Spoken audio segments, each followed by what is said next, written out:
Diagnosis and Treatment of Major Depression is the second in the Continuing Medical Education Depression Insights Audiograph series, produced by Physicians Postgraduate Press Incorporated. The material contained in this audiograph was presented at the audio teleconference Diagnosis and Treatment of Major Depression, held on August 20th, 1998. The symposium and subsequent audiograph series were independently developed by Physicians Postgraduate Press pursuant to an unrestricted educational grant from Eli Lilly and Company. Physicians Postgraduate Press is accredited by the Accreditation Council for Continuing Medical Education, the ACCME, to sponsor continuing medical education for physicians. This activity has been planned and implemented in accordance with the essentials and standards of the Accreditation Council for Continuing Medical Education.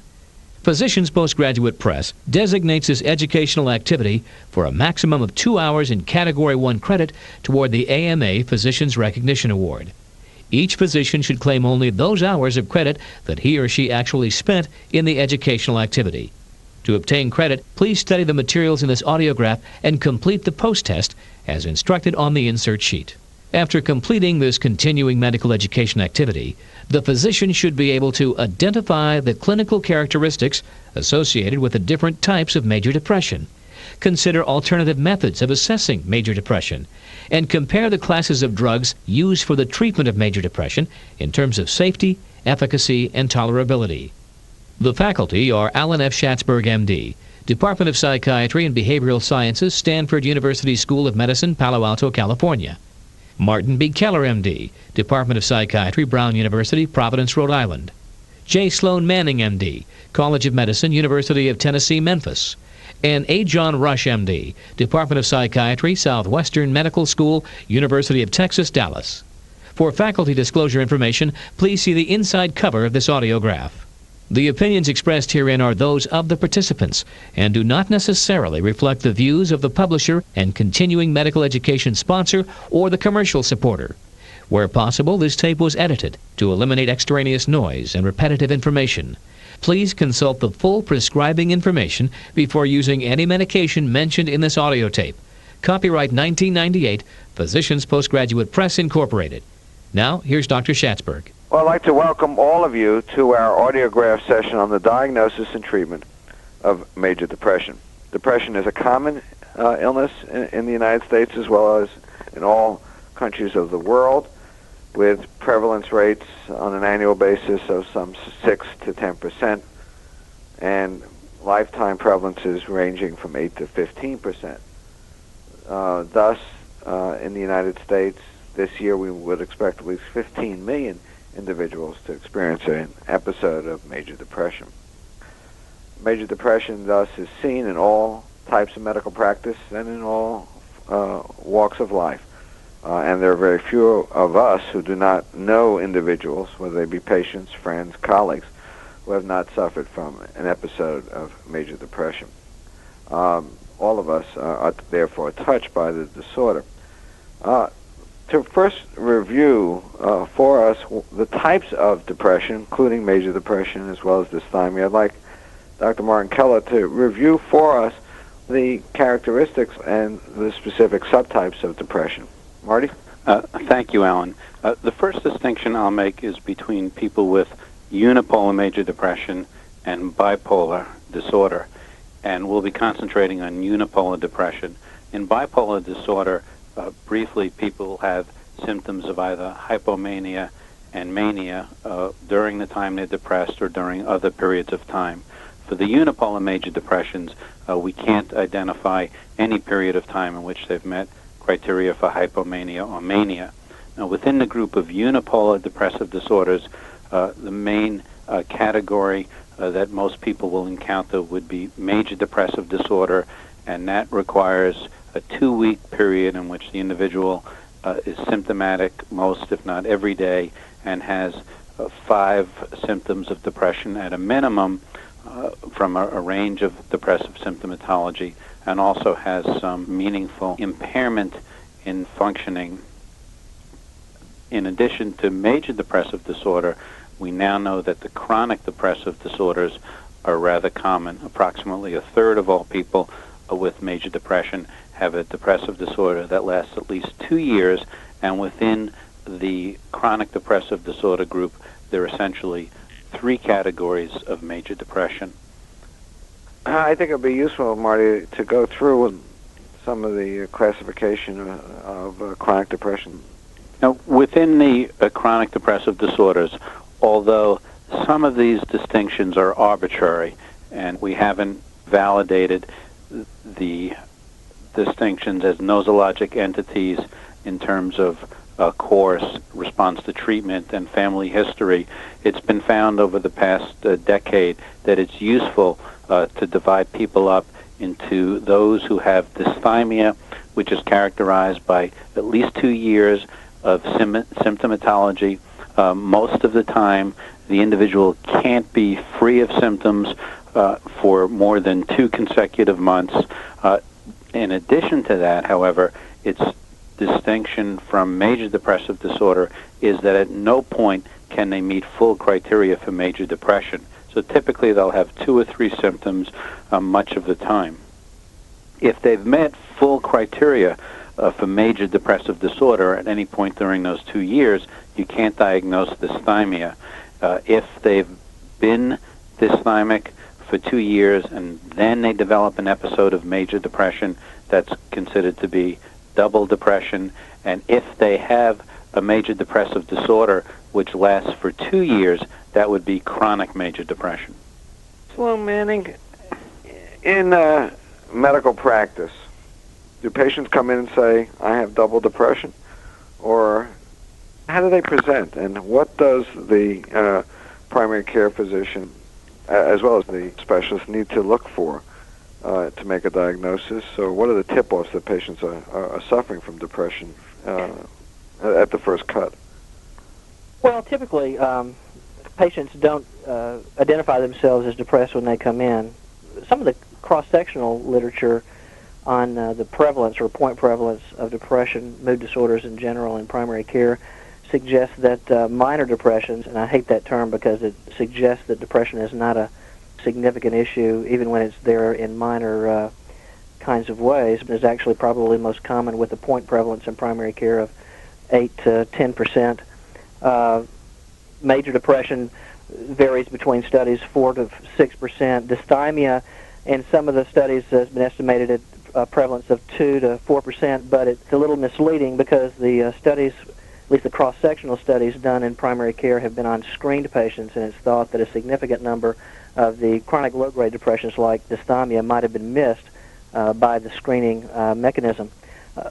Some people come in with crying spells and complaints of depressed mood, but there is such a large percentage of people who are relating their symptoms to life stresses or somaticizing their symptoms in various parts of the body, particularly gastrointestinal complaints like irritable bowel syndromes, chronic or generalized pain, which is often mislabeled or identified as fibromyalgia, or chronic daily headache or chronic tension headaches.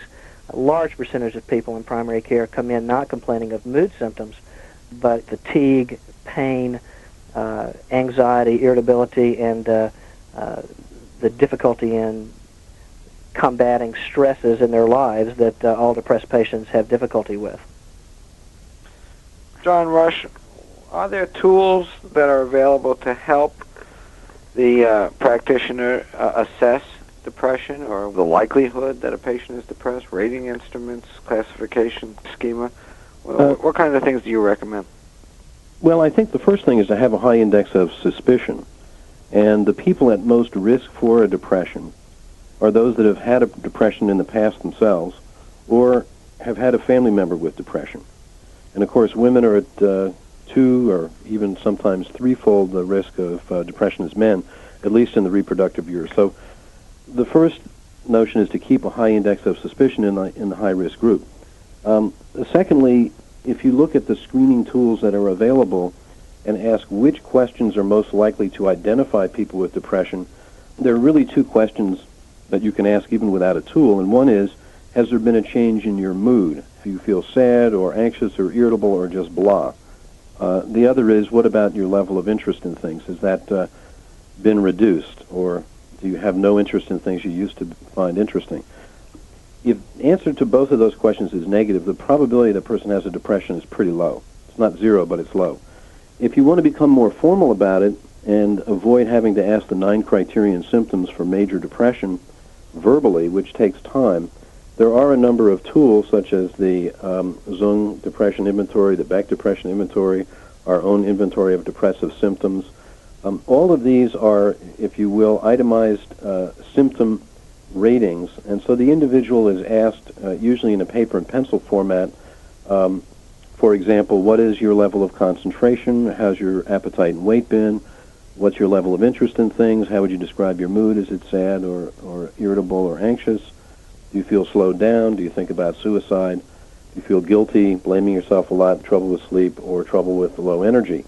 Those 9 criterion symptoms, if 5 or more are endorsed, as Marty Keller just mentioned, and if they're present for a couple of weeks or more and are associated with disability, that's major depression. If the patient has disability but less than the 5 of the 9, but at least 2 or 3 of them, that's probably dysthymia if they've been present for quite a while. The false positive rate using these kinds of screening tools is fairly high. In other words, these are not diagnostic instruments, they're screeners. And about half of the individuals that screen positive for major depression actually have major depression. The other half will have problems that are more transient in nature, that can range from problems, for example, with thyroid, situational adjustment reactions, difficulties in daily living, but not really major depression. The good news about the screening instruments is you're not likely to miss very many people. So false negatives are uncommon, false positives are common. Marty Keller, how does depression affect people's ability to function? What kind of studies have been done? Well, one of the things that's really come to people's awareness over the past decade is the tremendous toll that depressive disorders take on the broadest range of functioning. There was a elegant study published in 1989 in JAMA by Ken Wells, working with the RAND Corporation, which showed meaningful impairment in all social roles as well as in physical functioning in people suffering from depressive symptoms. And when compared with 7 other chronic medical conditions, the degree of impairment was more substantial in the depressive disorders than any of these other non-psychiatric medical disorders other than coronary artery disease. We've now developed methods of measuring impairment at work, in relationships with spouse, family members, and as well as ability to enjoy recreation and satisfaction that have good psychometric properties with high degrees of reliability.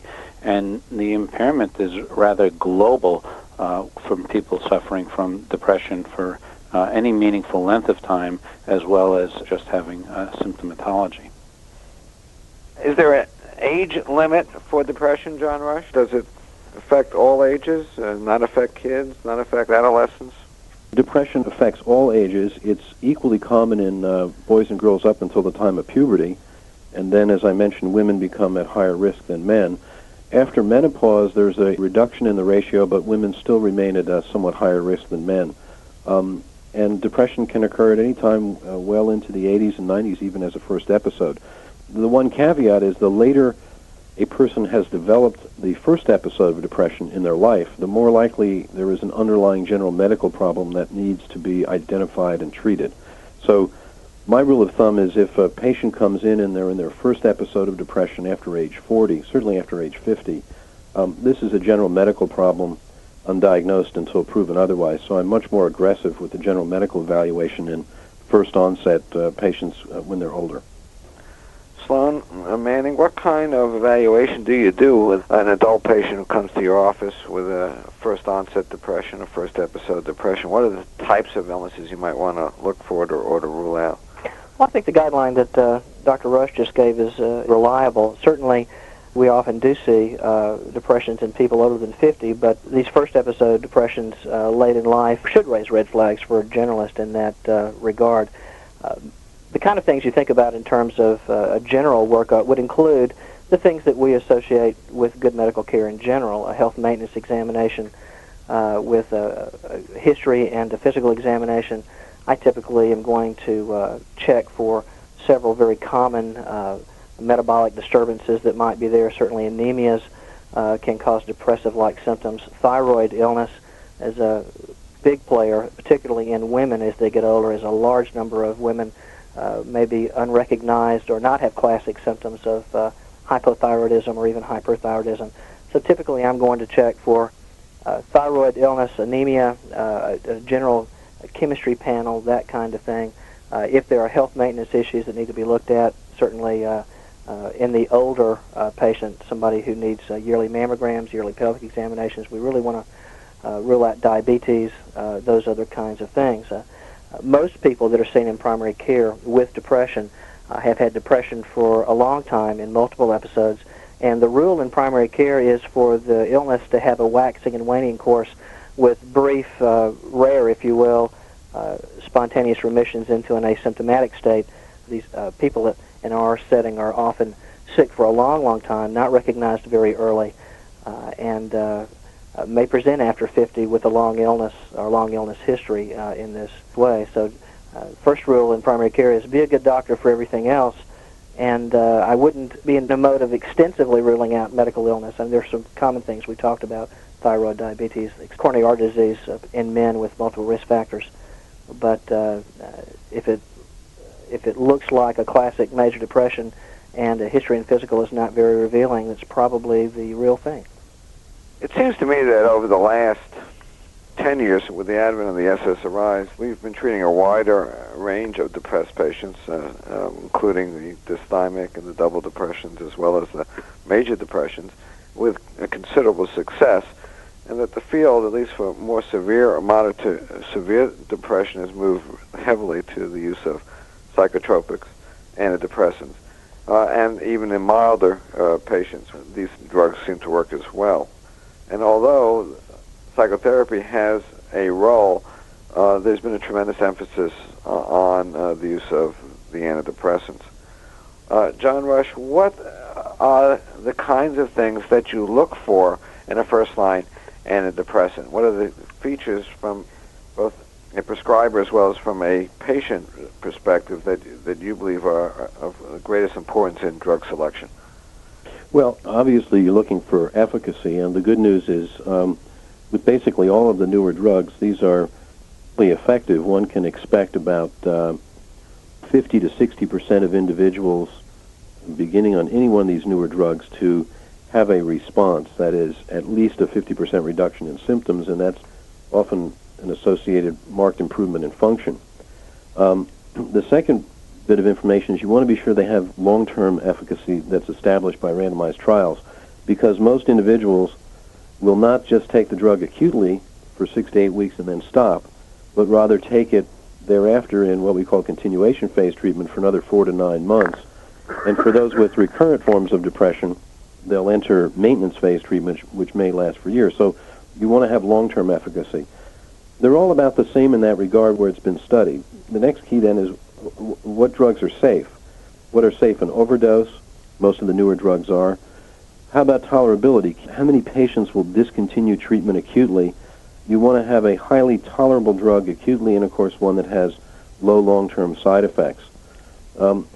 And then finally you want the drug to be easy to use for the patient and for the doctor, which means minimal or modest dose adjustments in a subset of people. Once-a-day dosing is clearly preferred in terms of adherence, and that then leads us to often recommend the SSRIs as a first-line set of drugs, but some of the other newer non-SSRI drugs, though they have to be given sometimes twice a day, are also very well tolerated and quite safe in overdose. The classes of agents obviously are important. As you mentioned, the tricyclics and to some extent the MAO inhibitors had particular problems when taken either in overdose or in combination with other medications.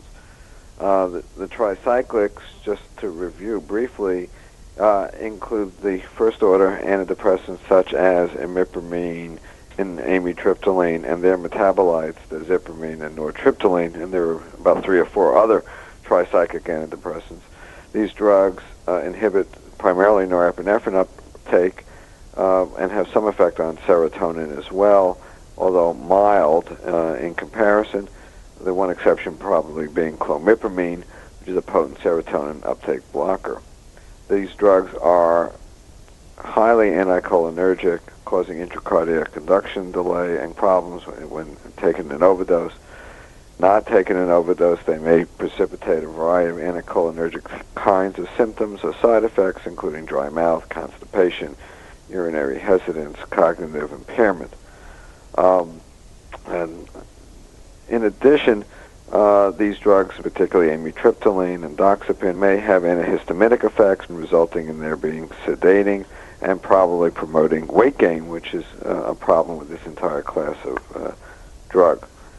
Unless these drugs have some alpha-1 antagonism effect, inhibiting the alpha-1 postsynaptic receptor for norepinephrine and epinephrine, and resulting in hypotension, particularly of the orthostatic type. The MAO inhibitors work by blocking the activity of monoamine oxidase in the presynaptic neuron, which degraded monoamines, norepinephrine and serotonin. Monoamine oxidase inhibition was associated with improvement in mood, and we have several types of MAO inhibitors. The ones available in the U.S. include drugs, hydrazine and non-hydrazine derivatives, and they include phenelzine as well as tranylcypromine. These agents can produce a certain amount of orthostasis. They produce weight gain. They produce insomnia. And of particular concern with these agents is the fact that they may produce serious hypertensive crisis of serotonin-like syndromes when mixed with other agents, and a number of deaths have been reported when mixed with serotonin drugs in particular. And certain drugs like meperidine or Demerol. The advent of the SSRIs revolutionized psychiatry and all of medicine vis-a-vis mood disorders. And the SSRIs are the selective serotonin reuptake inhibitors, work on serotonin system, and do not have the anticholinergic effects of the tricyclics, don't have the alpha-1 effects, don't have the antihistamine effects. And so their major side effects are some nausea, some GI disturbance, some restlessness, some mild insomnia. All of these tend to be dose-related and tend to be not particularly a problem in most patients, particularly if the dosage is lowered.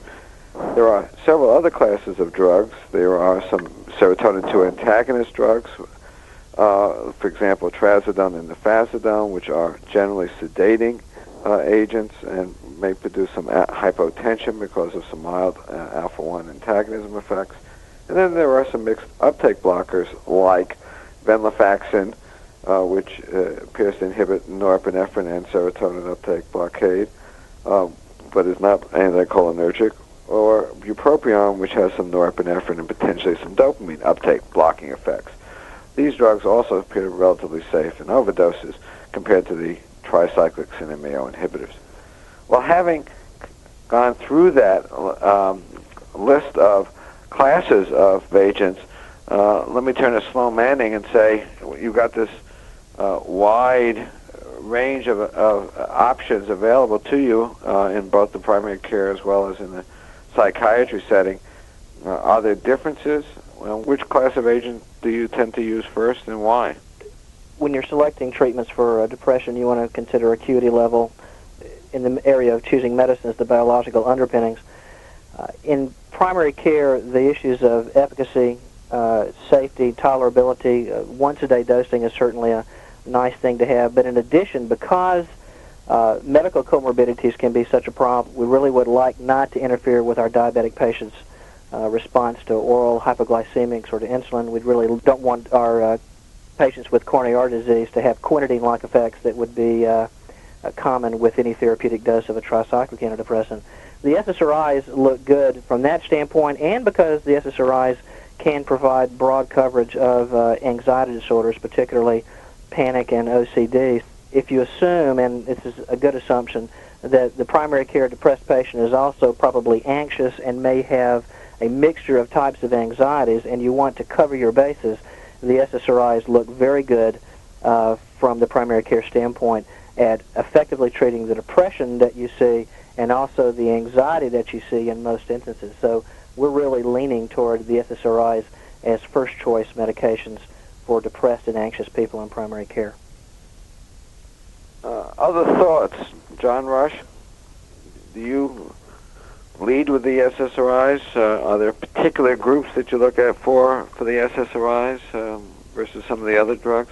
I do usually lead with the SSRIs.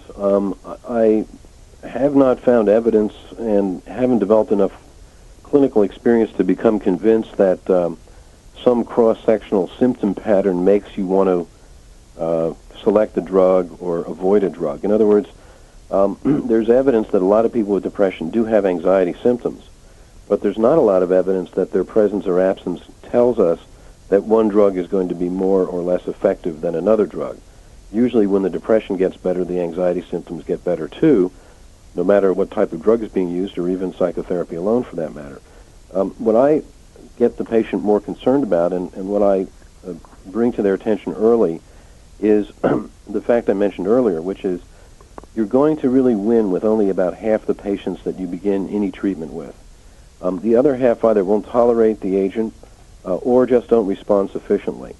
So I often tell the patient, much as in the treatment of hypertension or other general medical problems, we're going to start with a particular agent which I think will be well tolerated and is likely to be beneficial, but if it doesn't work or you don't tolerate it, then don't give up, because I have a lot of other arrows in my quiver, and it's a matter of, in a sense, an educated guess, a trial and error sort of approach, and we want to see whether the first agent works. If it doesn't, I have another one available, and often by switching classes, for instance, the second agent will work when the first agent either didn't or was not tolerated.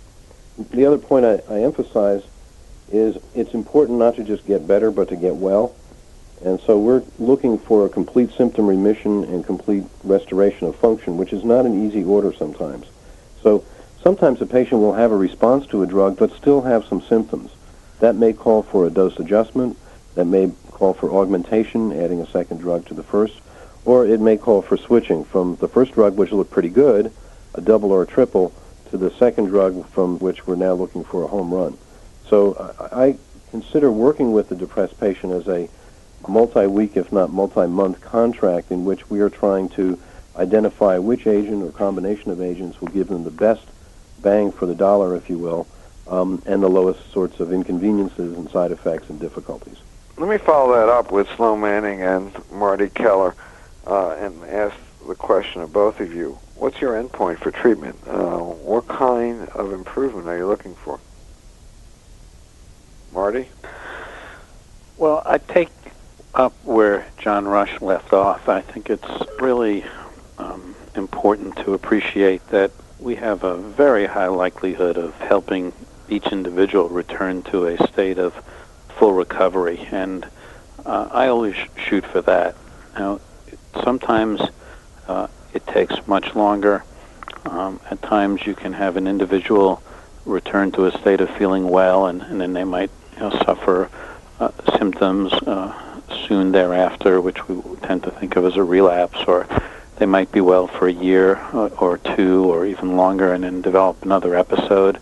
When that happens, oftentimes individuals can get discouraged because having improved, then they see the symptoms coming again, and that's the point where what John Rush mentioned, the notion of thinking of it as a really long-term working relationship with the patient, if not with yourself, certainly getting them to look for another individual that they could work with if they move, or if they, for whatever reason, would be more comfortable having another person treat them, but really reinforcing with the individual from the outset that we're looking to help them feel terrific, as well as they've ever felt in their life, and if we lose that, we can give it back again. As John Rush says, we have a wide variety of treatments available to us pharmacologically, as has been outlined, as well as psychotherapeutically. And even in those cases where you have to go through multiple courses of treatments where they appear to be treatment resistant, I think there's excellent evidence to support that people who appear to have the most intractable of depressions can eventually have a full recovery, and others who might not have a full recovery can be remarkably improved. So I think that it's crucial for myself and all treating physicians to remain realistically optimistic and to keep working with the person. Sloan? I typically have fairly good and fairly close long-term relationships with my patients. I have treated their children and their grandparents and aunts and uncles, and it's maybe a little different kind of atmosphere than might be seen in other areas of therapy. I really like the idea and the concept of the robust, sustained response. And to get there, as has been mentioned before, you're going to have to move beyond a single agent in a substantial number of patients that you see. My interactions, both in a research way and educational way with other family physicians, is that family physicians and other generalists may not be as specific as they need to be in questioning their patients about the quality and the consistency of the responses they get from their treatments. For some medications in the SSRI armamentarium, sertraline comes to mind most readily. The idea of dose titration is still a real issue. I realize that most of us over the last few years have been given the idea that 50 milligrams of sertraline would be an adequate starting and finishing dose, but if you look at long-term results and the consistency and quality of those results, it's obvious to me that you're going to end up in the 150 to 200 milligram a day range for most of the people that I see in primary care. And we'd like to see improvements in how patients are functioning at work and at home, and those questions go beyond the how are you sleeping and how is your energy and are you having as many crying spell kinds of questions. Dr. Rush mentioned the lack of evidence of specificity among antidepressants for people with mixed anxiety and depression. I think that there are a couple of things to say of caution to primary care physicians. One, it's been everybody's experience, I think, or at least my experience in our clinics frequently, to see someone with OCD who presents as depressed or generalized anxiety. They're hiding the obsessive-compulsive kind of symptoms that they're having, and may not get better or significantly better if you're not aiming in a way that's going to cover that kind of thing. I think the demands of primary care, where we really like the idea that it's going to be simple for me and simple for the patient, would suggest that the SSRI's covering basis, even if this is not a cut-and-dried, hard evidence sort of issue at this present time, is probably reason enough for the primary care physician whose thinking is, I want it to be effective, I want it to be safe, I want it to be easy, and I want the patient to be comfortable with the choices that are being made. To the extent that we can push improvement to restore psychosocial context and functioning therein, I think everybody's well served. How long do you treat people with these drugs? Marty? The question of how long one treats is a tough one to answer, but a rule of thumb is for someone who's recovering from an episode of major depression, is to treat for an absolute minimum of a year. Now, there are circumstances which can occur where an individual has a very strong desire to not be on medication. And at some point, I think, with that person, after you've done everything you could to educate them, to give them the facts and information, you're probably better off to reach an understanding and an agreement and to help them stop the drug while at the same time, keeping the avenues open for them to come back to see you or someone else and to restart it again. But unless I have that type of resistance from the patient, I think of a minimum of a year. This is the end of Side A. Please turn the tape over now and continue listening. If an individual has had multiple episodes of depression in the past, what we would think of as recurrent major depressive disorder, the evidence is strong now that treatment for at least 2 years, if not 3 years, would be indicated for everybody. Once you get beyond that, it becomes a little bit more controversial.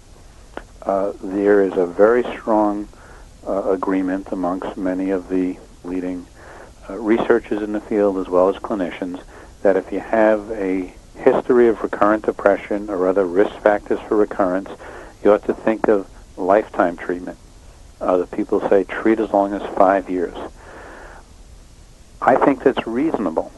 However, I would like to see additional research done on a broader range of patients, with the SSRIs that go out that far with a large enough number of people so that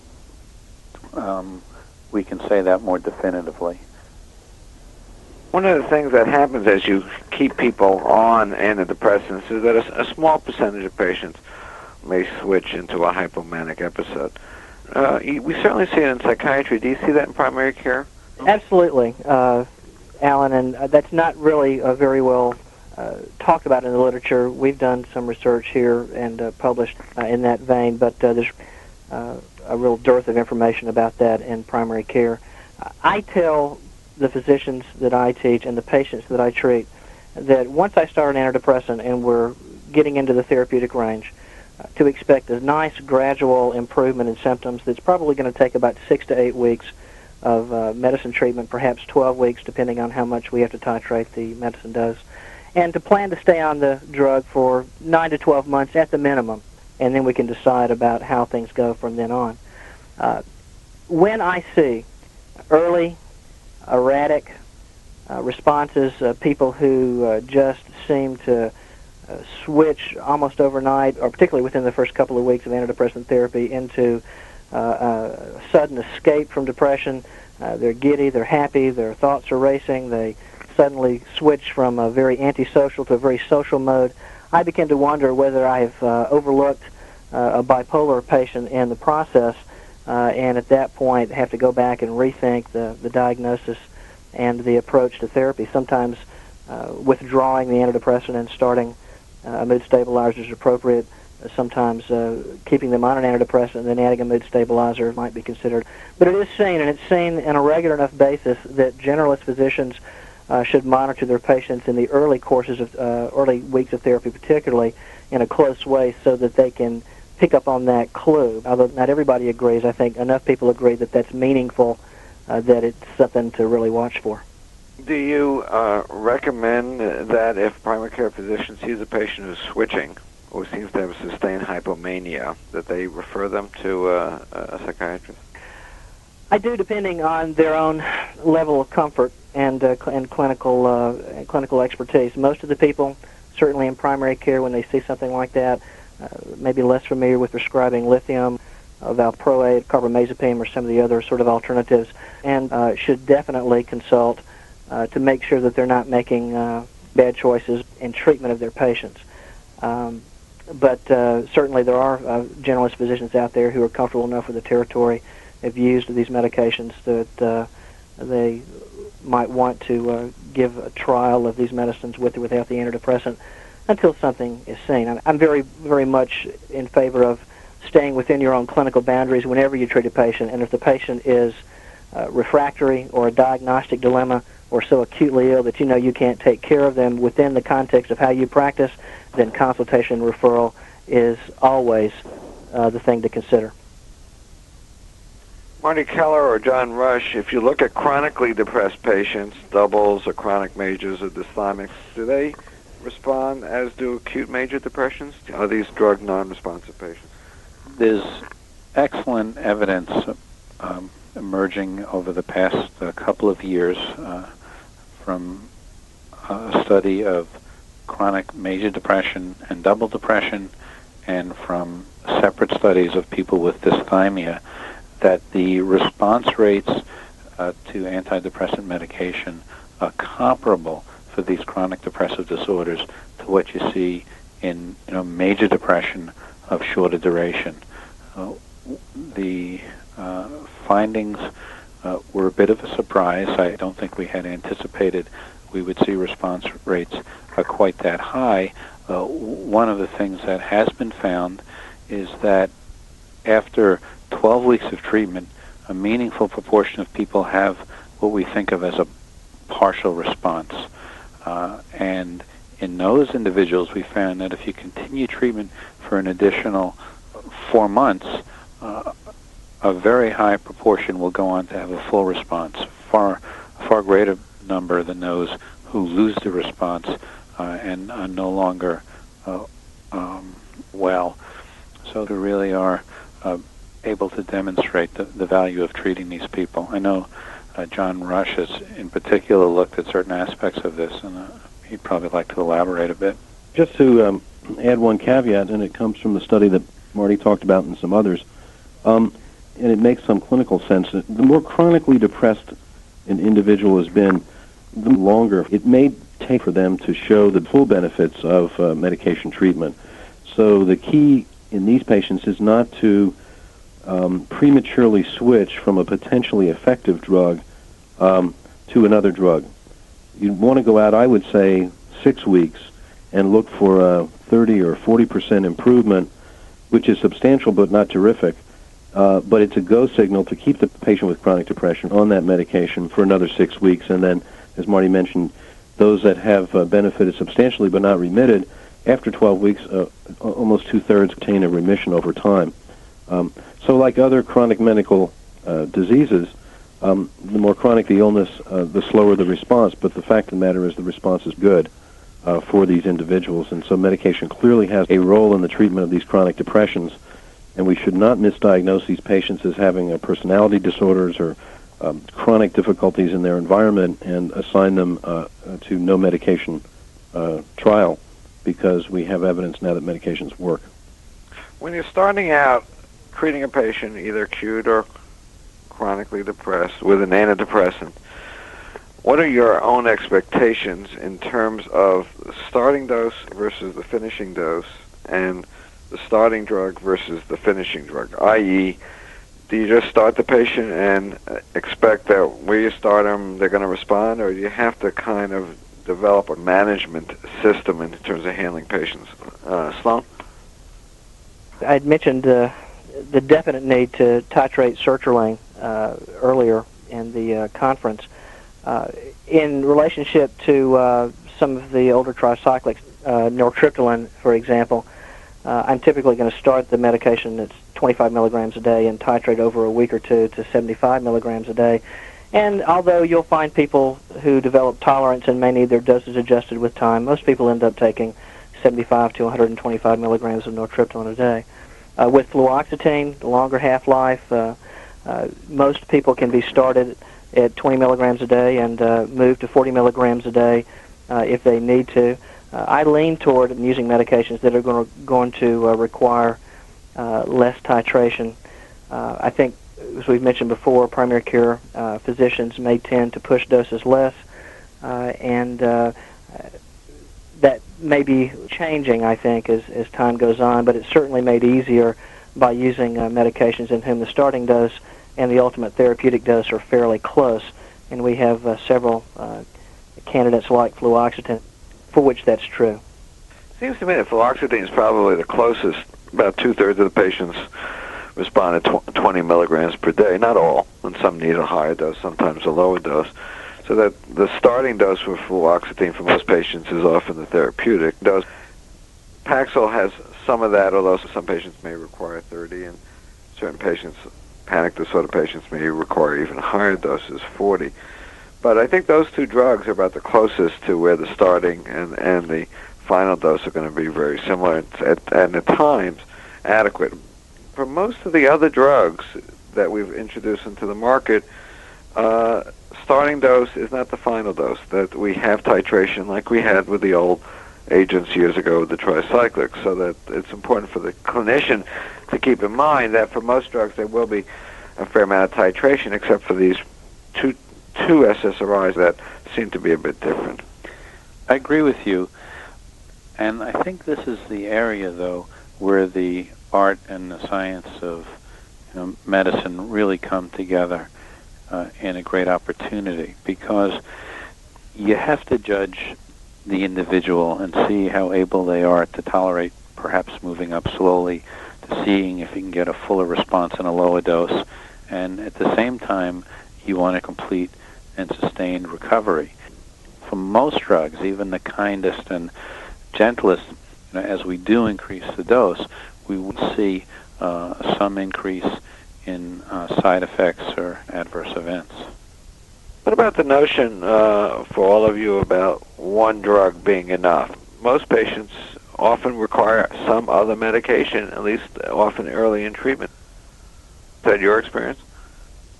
John Rush? Well, I think it depends on the patient's history. If I'm seeing a patient who's never been treated before, yeah, I'm going to one-drug therapy. I might, depending on the individual, transiently use an anxiolytic or a sedative hypnotic. But in general, I'm going to use one antidepressant. And if that drug doesn't do it, I'm not going to add a second antidepressant to the first. I'm going to switch to another single monotherapy antidepressant. And the reason is, these patients, if they respond, are going to go out for a year on this single drug or combination of drugs. And the more drugs you have to give, the less likely you're going to get good adherence over the long run, and of course, you're going to drive up their pharmacy bill. And because there is evidence that failure within one class does not necessarily predict failure in another class, I'm more of a monotherapy to monotherapy switch classes person, though there is some evidence that within the SSRI class, a switch within the class still begets a fairly good response. 50% respond to the second agent who didn't tolerate or respond to the first agent, according to some, but not all studies. So I'm trying to look for a drug management scheme that's the easiest for the patient in the long run. But if the patient's had several, certainly 3, sometimes just 2, courses of monotherapy and not done well or not had a full remission, then I'm more likely to add a drug to which they partially benefited. That would be, for example, lithium augmentation, or combining an SSRI with something that's more noradrenergic. But I reserve the more complicated regimen for people that indicate that they need it by having failed to respond to at least 2 and preferably 3 trials of monotherapy. I agree with you that we should aim for monotherapy, and I think that SSRIs, as well as some of these other new classes of agents, frequently allow you to do that. But it seems to me that when we're looking at patients that we see in practice, particularly in psychiatric practice, as the patient gets more severe, the greater the likelihood that the patient will, for at least part of the time, wind up on more than one agent, often from different classes. And that's sort of what treatment has become, even if it's for transient use of a hypnotic or an anxiolytic. I think the milder the patient, the greater the likelihood in the patient being treated with monotherapy. The longer the patient's been ill and more severely ill the patient is, the greater the likelihood that you're going to wind up using more than one agent. I agree with both of you. I personally always shoot to see if monotherapy will do it.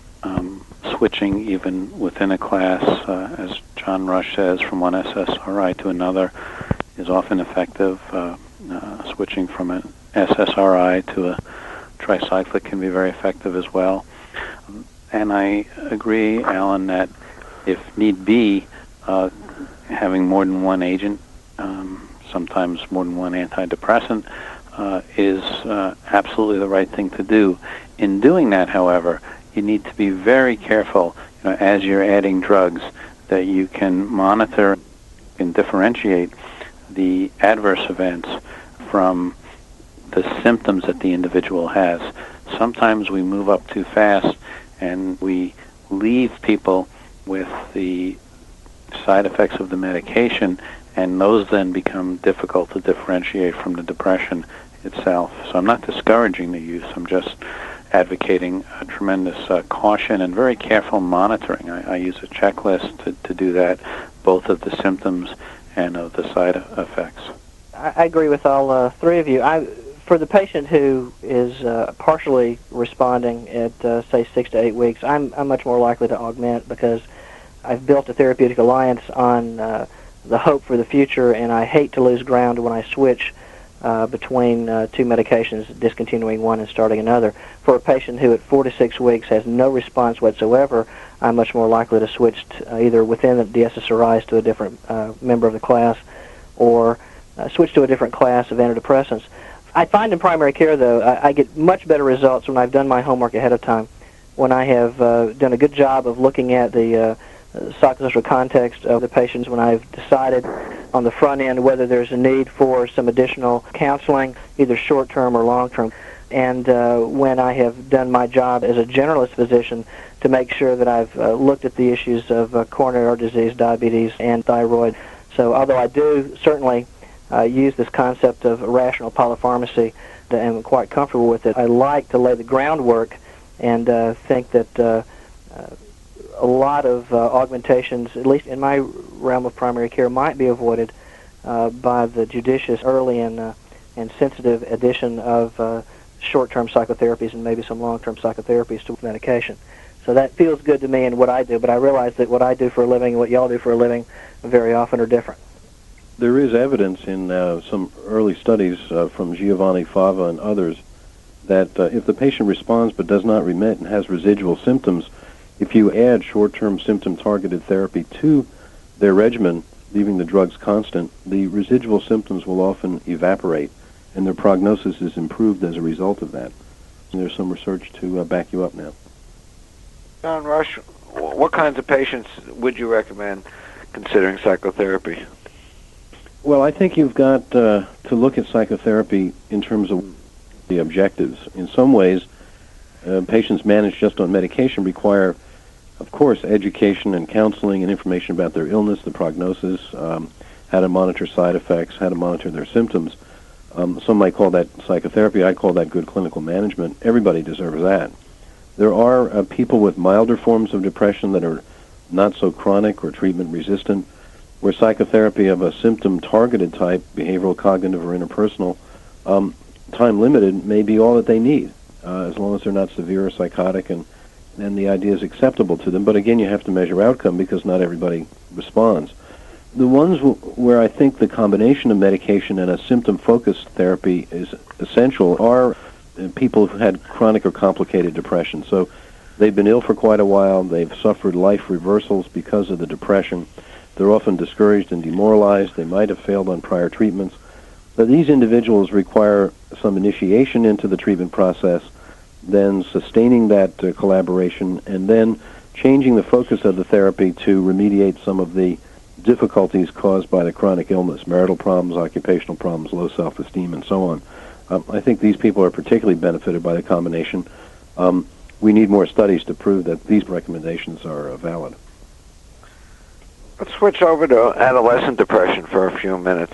There's been a tremendous epidemic of suicides in adolescents over the last decade. What do we know about adolescents in the treatment of depression? John Rush or Marty Keller? A couple of points. There are now some positive pharmacologic trials with the SSRIs. The first positive trial was done by Graham Emsley here at UT Southwestern, showing activity of fluoxetine compared to pill placebo in an 8-week acute phase trial, with a response rate on the same order of magnitude as you see in adults with major depression. So there have been some negative trials with tricyclic agents and some unfortunate deaths even at therapeutic doses in small numbers of adolescents treated with tricyclics. So at this juncture, I would say an SSRI is called for in adolescent depression. I'd be reluctant to prescribe a tricyclic agent. And Marty, I think there's a new trial with the paroxetine you might want to comment on. Our early findings show that there was not a difference between imipramine and placebo in adolescents with depression, but we found some clinically meaningful and statistically significant differences between Paxil and placebo. However, in stepping back and looking at all of the studies that have been done with adolescent depression, it does appear that it's been more difficult consistently to demonstrate differences between active drug and placebo than in the adult population. what's striking about this is the symptom profiles seem very much the same. I think most people believe that symptomatically the depressions are similar, and yet we are a bit stymied in trying to understand why we're not getting a response as regularly with many different classes as drugs. More studies are called for. We often find ourselves in this position in medicine, and I think if the individual, an adolescent, does have a clinically significant depression, it's certainly called for to treat with medication. But in those instances, it's very reasonable to inform both the patient and the family that the evidence isn't as strong as with adults, and yet it's one's opinion to try it. I think that gives them the full information and proper encouragement. There are some now open trials of cognitive therapy and interpersonal therapy in adolescents, and at least at that level of analysis, there's reason to be hopeful that psychotherapy alone may be effective in, again, the less severe, less complicated cases, though, again, we need more research. There are 2 studies of cognitive behavior therapy which have had some type of control in them, a non-specific supportive psychotherapy, and so there is some nice evidence that that's a reasonable approach to try. Sloan Manning, do you see adolescents with depression in your primary care practice? Do you take care of adolescents? Well, we certainly see it, Dr. Schatzberg. Family physicians should know that adolescents do get depressed. It's quite common. It needs to be screened for in any health maintenance examination when you're seeing adolescents. I mean, we're used to thinking of health maintenance in adolescents as wear your seatbelts, avoid chemicals or other substance abuse, but I think questions to screen for the presence or absence of depression in adolescents is always appropriate. Adolescents tend to have higher biological vulnerabilities and to have more complicated psychological and social kinds of contexts. I usually tell my residents that I teach that when you see a depressed adolescent, you're going to need help, so you might as well ask early to get that help, and you always have to keep these things in mind. I was actually wondering, as we were talking about responsiveness of medication in adolescent depression, whether any data on the prevalence of bipolar disorder or bipolar depression manifesting in adolescents had any relevance in this area. Well, the presence of bipolar disorder in adolescence is something which I don't think we have as good an understanding of as we'd like.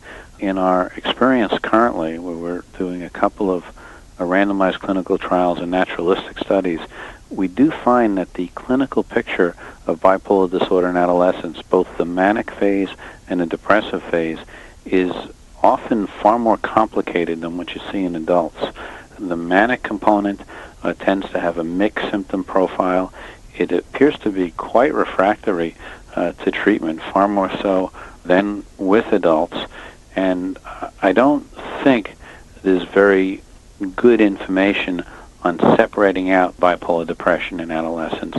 But generally, the picture is a much rougher one to treat.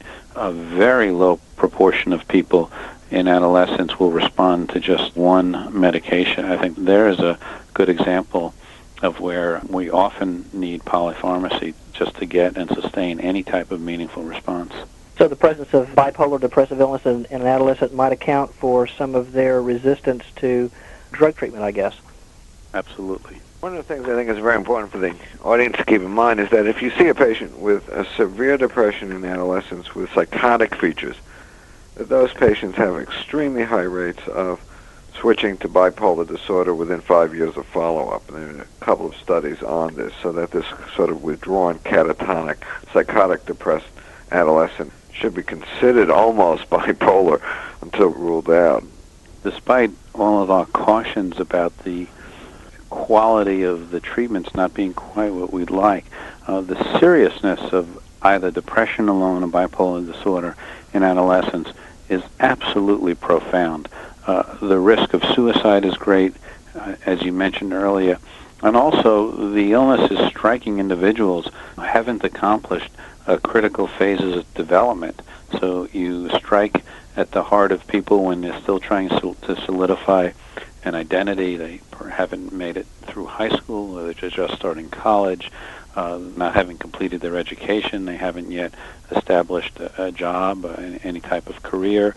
Often they're not married, so they can really be disrupted and interrupted in this time, and that really calls for every bit of help you can possibly get. I think the strategy of involving family members early on and doing everything you can in people who are often resistant to treatment is absolutely essential. The studies showed that children and adolescents who develop these severe mood disorders, major depression or bipolar disorder, tend to come from families with the conditions themselves. So if I were a pediatrician, I would screen my children and adolescents for mood disorders, particularly those who come from families where the adults have already a history of these kinds of illnesses. That's the group that's particularly likely to come down with these conditions early. I agree with John completely. The 4 or 5 studies that have been published show that if one biologic parent is suffering from a mood disorder, there's greater than a 30% risk of the child suffering from this condition, and if both parents are suffering, the risk goes over 50%.